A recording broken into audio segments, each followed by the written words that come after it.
the Pub Battles Development Lab, we've now come up with a reserve rule. This is a rule that allows you to commit reserves during a battle. If this works like we believe it will, it's going to be really cool. But like everything, looks good on paper. Now I'm going to test it out in a game. Rather than going into a whole lengthy explanation of it, I'll just explain it as I use it. To be included in the Pub Battles system, a new rule has to be boom simple. It has to improve the game significantly and be worth any extra added effort. You know, I always joke that our heading for the optional rules, if we were going to use optional rules, the optional rules would be under the heading rules that probably aren't worth it. And it's a central tenet of the Pub Battles design. If it's too fiddly, it pulls you out of the immersive quality of the simulation. Alright, enough jibber jabber. Let's play some Gettysburg. Turn 1, early morning. Reynold's I Corps is drawn first. First Corps comes running up the Gettysburg Road. Reynolds himself races ahead to survey the scene. He needs to hurry because A.P. Hill's Confederate 3rd Corps has been drawn next, and they come up the Chambersburg Pike. Lead elements of Heth's division spot Buford's cavalry waiting on the road. They come out of column. The rest of his corps is still on the road, and he himself crests McPherson Ridge to take in the scene.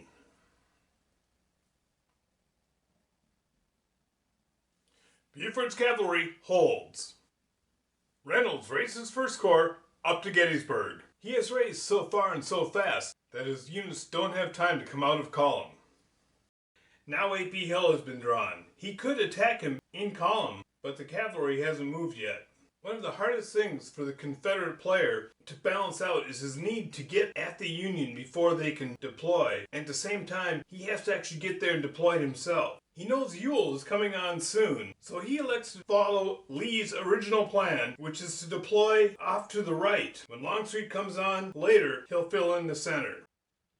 He deploys slightly forward. You cannot move into an enemy field of fire. Cavalry does not have a field of fire. My bad. Civil War cavalry are dragoons, which do not have a field of fire.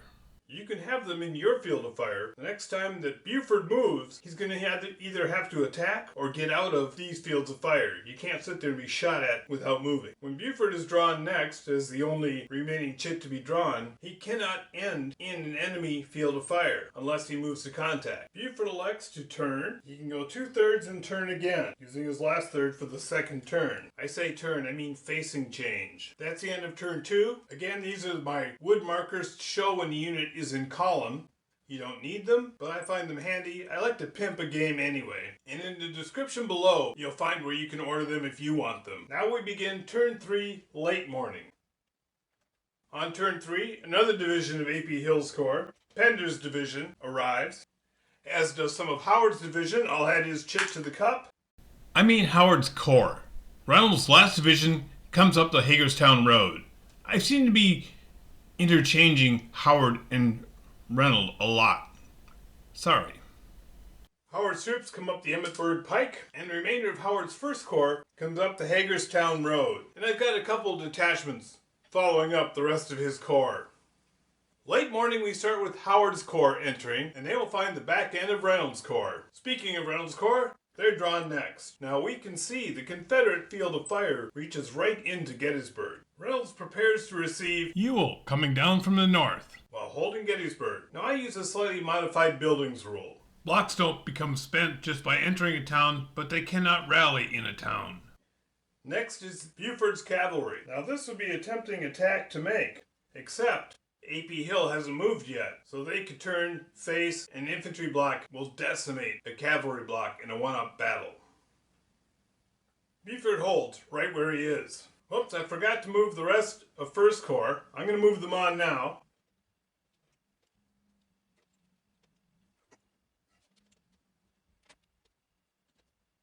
He wants to join up with the rest of Howard's Corps. It'd be tempting to shoot up the backside here, but he'll be out of command. He's just come in. He needs to talk to his HQ first. That's going to involve going around and coming up here. And now A.P. Hill is drawn. AP Hill shuffles to the right. Formally, this is done with a facing change for free. Move a third, pay for a second facing change, costing you a third. They still have a third left, but they were moving through woods for part of it. They're good. If you see me just taking the unit and sliding it like that, that's what I'm actually doing.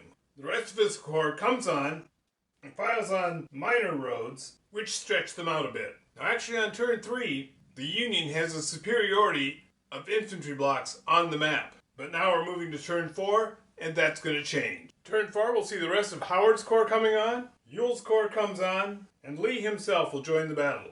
Turn 4, midday, begins with Reynolds' first corps being drawn. This is not ideal. Rowley is stuck waiting for the Howard's column to pass through. Reynolds decides to meet Ewell's corps more aggressively, so he moves forward, and now Howard's corps moves. These are first corps bags. They deploy right there. They don't deploy. They come out of column. They're sitting right there. They're still packed up. Howard is drawn next, and he races ahead to fill in west of Gettysburg. His 2 lead divisions come out of column and prepare to receive. And Steinwehr's late arriving division will be joining them. Meanwhile, Reynolds has sent word to Buford to swing around to the Union right. Ewell's chit is drawn, and he appears with Rhodes' division.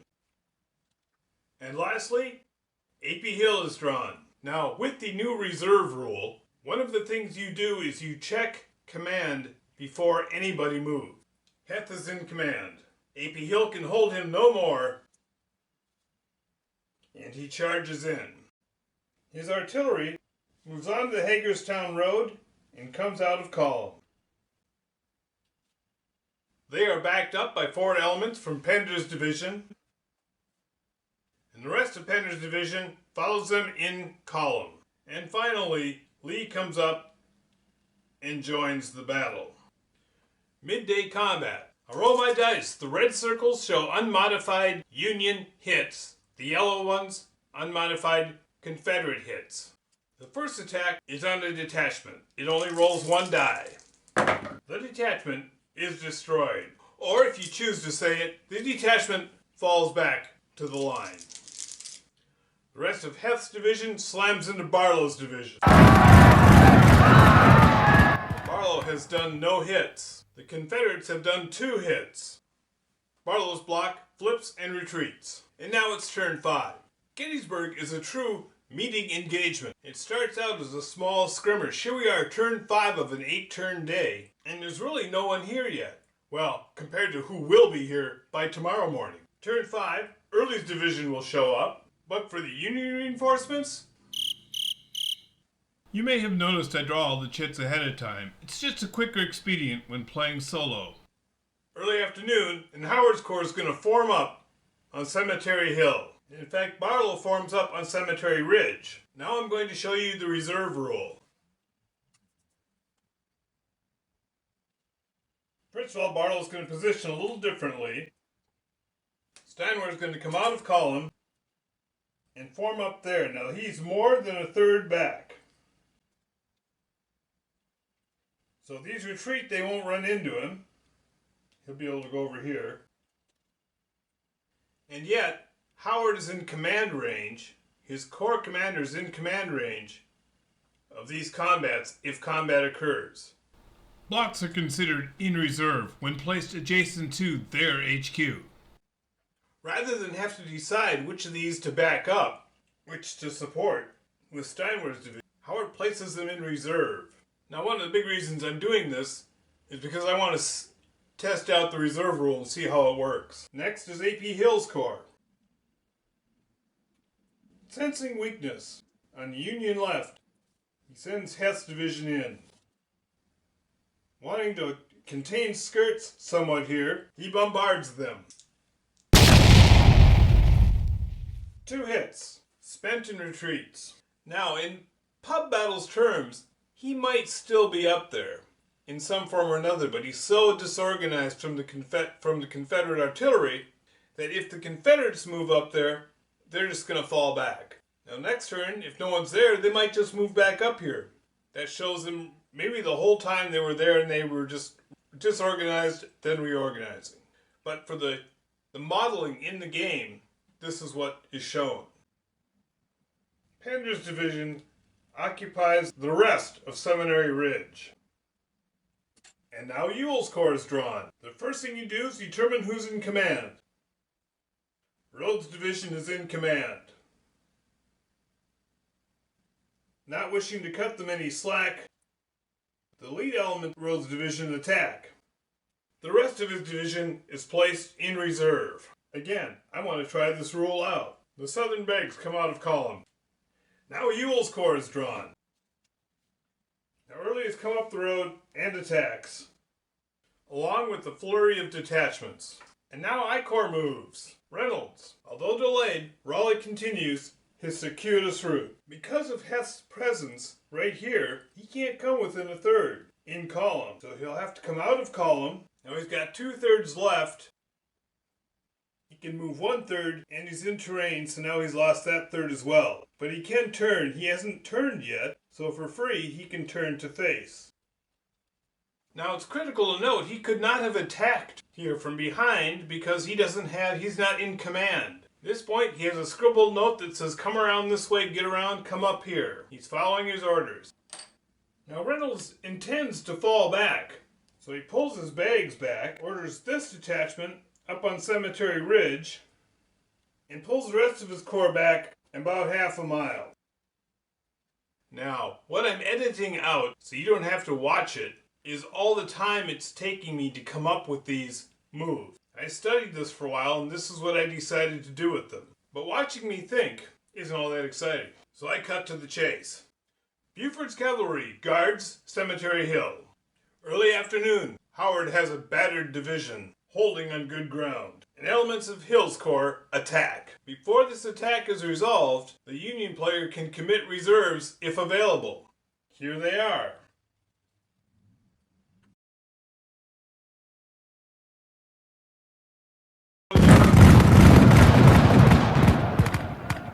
We have 2 and 2, but this one is a 4 which does not hit on a unit in cover. The Union has inflicted 2 hits, the South 1. 2 hits flips Heth's Bach to spent and they retreat. 1 hit on Barlow, already spent, forces him to retreat. Now we go to round 2. There are no reserves to send in, so we go straight to combat resolution.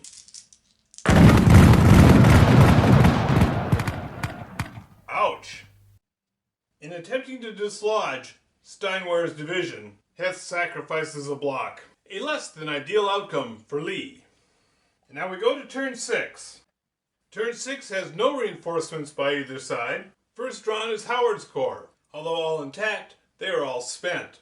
Howard sends his angry Germans forward, into the peach orchard. He holds a division in reserve and places skirts on Cemetery Hill. A.P. Hill is drawn. He checks command. Heth is not in command, but Pender's division is. His artillery attempts to clear Buford's cavalry off the ridge. That would be no hits. Apparently the horses dodge very well.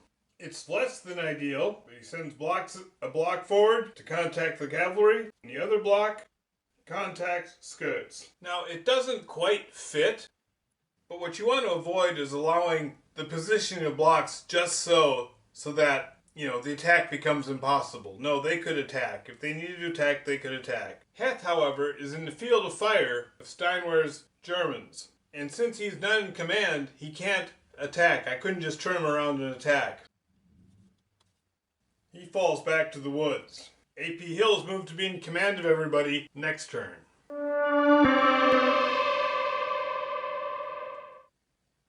Now Buford's cavalry is drawn. It's critical that the Union doesn't lose Buford's cavalry before the rest of the cavalry show up on day 3. He's done his job. He's delayed and messed up the Confederate attack. He falls back to protect the bags. Now these units can be positioned better to show the attack. And now Ewell's has been drawn. Half of Early's division is out of command. This block is out of command. Ewell is not going to be hasty. He positions himself for an attack next turn. And there, now his whole corps is in command next turn.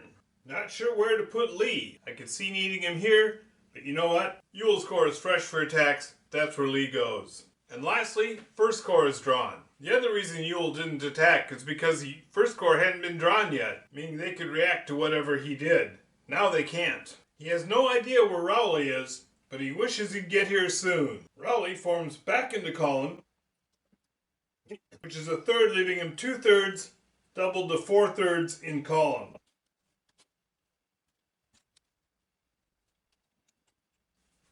Now he's progressing around. Now it's turn 7.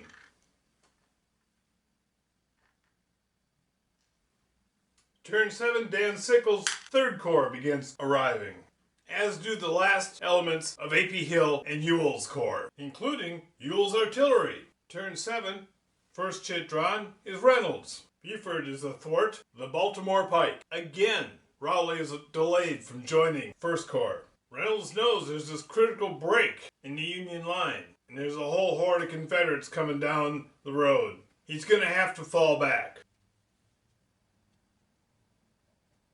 Rowley comes out of column, costing him a 3rd, and begins marching around Culp's Hill. You only get a 3rd because he loses a 3rd moving in the woods. The detachments cross the road and deploy. I swear, this battle is all about traffic management. Whoops, there was a combat I should have fought last turn. Let's do that now. The Union has cover. These 2 Confederate hits don't count, they're 4s. 1 hit on each. Skirts is driven back. Pushing back, Barlow, theoretically, was in Howard's reserve. Okay, back to turn 7. Ewell is drawn next. Rhodes enters Gettysburg. Early attacks the Union line. Ewell places some detachments in his reserve, all he has. And the rest of his corps arrives on the Chambersburg Pike.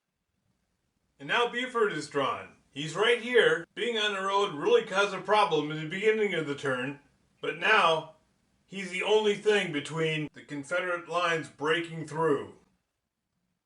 Now the Confederate player wouldn't know that these are bags right here, but I don't want to leave them exposed. Buford's men hold. And next Dan Sickles is drawn. He comes on with his lead unit. He runs up to confer with Howard. His lead unit is still in column on the road. Next is A.P. Hill's 3rd Corps. An opportune player might say, hey, I can see that there's this unit right here. I could attack it and flank it. But A.P. Hill is facing this side. This is where his command is focused and where he's told to attack. This is Ewell's problem. And Ewell hasn't even hardly been in combat today. A.P. Hill is going to do A.P. Hill's things with A.P. Hill concerns. All of his infantry units are in command. It would seem like an attack with a flank would be great here, except Howard's corps hasn't moved yet, and he won't be there, and then Pender's corps, if he were here, now he'd be exposed.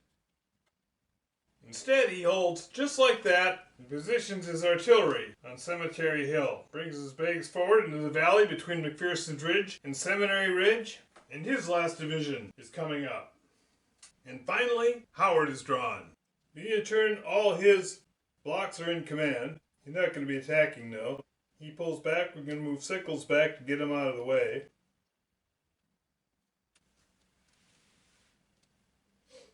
And he's rebuilt the line.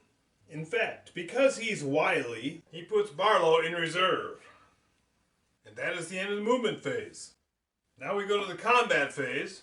Here Ewell has Early's division attacking the Union line. What they don't know is this block is Wadsworth's division, and it's Reynolds' best unit. It's the best unit in the whole Union Army. Although they are not in cover of any kind, so it's just straight up die rolls. They each do 1 hit. Wadsworth elite status, he absorbs the hit. Early loses a step, he's now spent. Now this is tricky. Wadsworth is fresh, Early's block is spent. But they both roll 3 dice. If Early gets 3 hits, Wadsworth is eliminated, the best unit in the Union Army. But they'll recover it in the evening, and there's only one turn left. He's gonna stay. They both do 2 hits. They both fall back. Now, one way to look at this is the Union drove the lead Confederate troops back, but they had a supporting unit to come up and keep the pressure on. The Union troops simply fell back. This turn sees Longstreet's division coming on, so if they come on too soon, they'll just be caught up in this traffic jam. The turn order is all about how this line's going to resolve itself. Who moves first? If I was playing against another opponent, we'd both be rolling to alter turn order with our respective HQs. As a solo player, I don't do that because I know what everybody's plan is. There's no surprises. What I can't control is the chit draw, and I work with what I'm given. Ewell's Corps is first. Early is in command, as are all these detachments. Rhodes is not. Had I been paying attention last turn, I would have moved Lee up so everyone could be in command, but I didn't do that. Of course, Lee, being the Army commander, can command any Southern unit. And actually, because of the advanced Southern command ability, any Southern block can command any Southern unit. But that all falls under shoulda, woulda, coulda. As we move first, we know that Wadsworth will move after us, and we'd like him just to move along on his own. So we'll give everybody plenty to deal with. We'll have these detachments engage with that detachment. Now, I don't want to get into combat here because he moves after me and he can be flanking everything I do.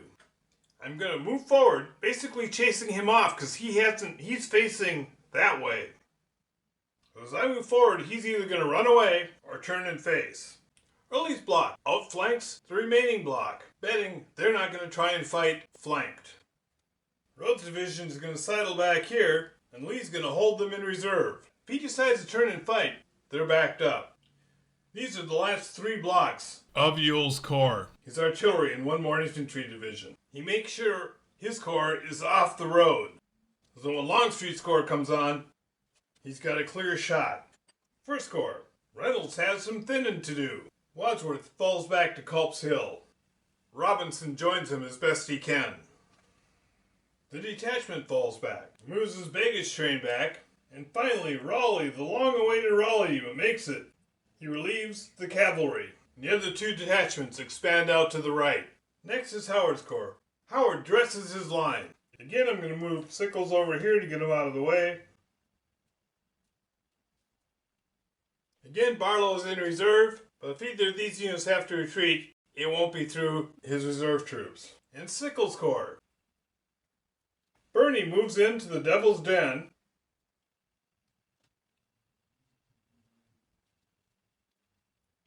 And Humphreys comes right up behind him. He'll go to right there and come out of column. Now 3rd Corps is drawn. Anderson's Corps comes racing up the road.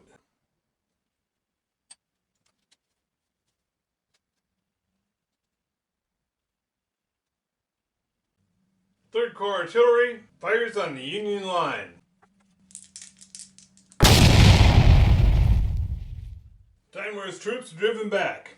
And now, without fear of reprisal, because these have all moved already, Aldhill's 3rd Corps is in command. He attacks Steinwehr's division and drives hard in the center. Last to be drawn is Buford's cavalry. In the terrain, they can't really get around to affect that anyway. They're going to follow their original orders and head around the Union right. Now we get to have combat. The South gets to choose which combats to do. This will be their first combat. Skirts is still facing the other way. He just got retreated by artillery. Pender attacks him in the rear. These 2 1s don't hit. This 4 doesn't hit. That's 2 hits that the Union does and 1 hit that the Confederate does. So Skirts' men had managed to drive back the Southern attack before falling back themselves to recover. That's kind of a disaster for the South. That should have been a sweep. Now here, Union is outflanked. Howard has reserves to add to that position, but it's a bad position. He's just going to fall back from that. But Steinwehr's German Shermans put up a heck of a fight before going down. A.P. Hill loses another block. That is the end of combat on day 1. South has lost 2 blocks. North has lost 1 block and a detachment. Well, you know what? I'm screwing up so badly on this one. Turn 7, Slocum's Corps would have arrived. So beginning of turn 8, they would have been there just like that. Now there was all this going on, and all that they could have done was deployed like that, and this is a baggage train. It's going to come up, get out of column, get off the road. Now we go on to night turn. Here's another thing you can do. Here he sits with 1 block in reserve. Your opponent might not realize that that's baggage. It looks like he has 2 blocks in line and 1 in reserve. You can do a lot of fog of war tricks. And now it's the night turn. In the night turn, Meade, Hancock, and 2nd Corps show up there, and the long Union baggage train comes on over there. Put their chits in the cup. And we'll play through the night. Now night turns can seem unexciting, but the chit draw and who gets to be where is critical. You can't attack at night, you just have to get out of the enemy field of fire. First up, the Union artillery. And on top of everything else, I forgot to bring Longstreet's Corps on. On turn 8. What to do with them? Well, it'd be nice if Anderson's tail end wasn't here, but what's a Corps commander to do? This is all about traffic issues.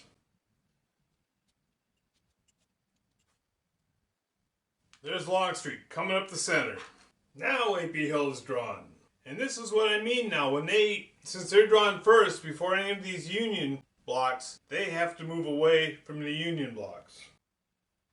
The artillery's okay, but Pender's division will have to fall back. Anderson's division come out of column and deploy behind the line. Now both blocks of Heth's division were eliminated on day 1.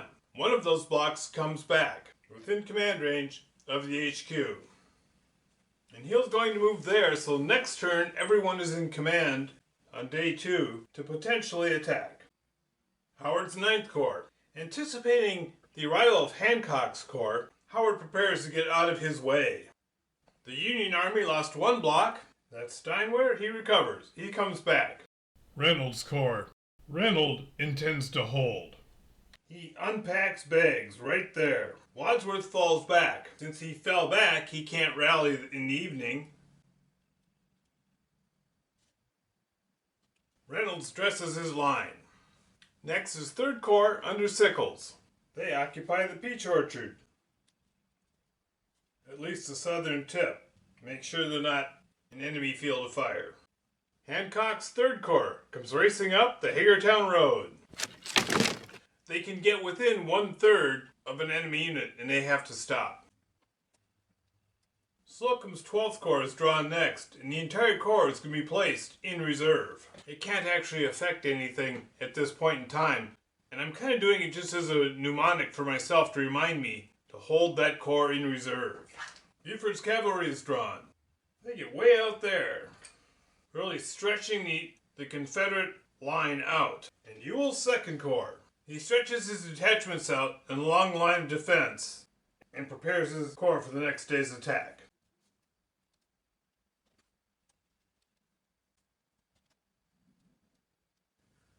Looks like Lee is able to put up in a Motel 6 for the night. The next turn will be turn 1 of day 2, and we'll see how this is going to fall out. You'll notice that the Union button hook is forming up. Not as far forward as it was historically, but you can understand why it fell out the way it did. Now in turn 1 tomorrow, Sykes' 5th Corps is going to appear here, and then in turn 6, Sedgwick's 6th Corps is going to appear. So the Union has 6 more blocks that are going to come on. Turn 1 tomorrow, Longstreet's artillery will show up, and in the afternoon, good old Pickett shows up. Now the way I like to play the South is rather than have Ewell and A.P. Hill together and then be trying to send Longstreet all the way around, I kind of have them separate, and Longstreet's fresh corps comes right up the center. Now at this point, Lee has 17 infantry blocks at his command. Meade has 13. So Lee has a 4-block advantage. But by turn 6, there'll be 6 more Union blocks, and the numbers game will have changed. And the question is, can Lee take advantage of that slight edge before the Union Army becomes overwhelming? Sometimes when I set this game up to play it, I figure I have a day 1 really quick. I'll play through that, and I don't feel like going for 3 days. But now here I am at the end of day 1, and I'm going, oh man, a couple more turns and I'll know. So we're going on to day 2. I'll end the first video here, and next week you'll see day 2. Thus far, this has been a very good game.